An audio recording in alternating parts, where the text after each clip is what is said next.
Hi guys, আজকে আমি এসেছি একটা বড় অ্যানাউন্সমেন্ট করতে এখানে এসেছি বইয়ের স্টোরে। আসলে আমরা বই পড়তে এসেছিলাম, কিন্তু ব্যাপারটা হচ্ছে কি, অনেকদিন ধরে আমরা ভাবছিলাম যে আমরা ইউটিউব চ্যানেল শুরু করবো। কিন্তু ইউটিউব চ্যানেল শুরু করতে গেলে তখন ডেলি পোস্ট করতে হবে, কি পোস্ট করতে হবে কিছুই জানি না। আমি ভাবছিলাম যে কি পোস্ট করবো, তারপর আমাকে টুকটুক একদিন আইডিয়া দিল। সেই আইডিয়াটা কোথা থেকে এলো সেটাই বলছি। একদিন আমি টুকটুককে গল্প বলছিলাম, ও আমার কাছে গল্প শুনতে খুব ভালোবাসে। তো নর্মালি আমি ওকে প্রায় মাঝে মাঝে গল্প বলি ওর বাড়ি থেকে।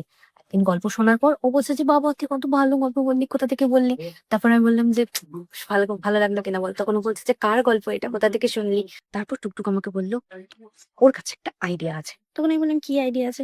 ও বললো যে, আমার একটা কাজ করতে পারি, যে তুই স্টোরি লিখবি আর ওই স্টোরি গুলো আমরা ইউটিউবে গল্প হিসেবে বলবো।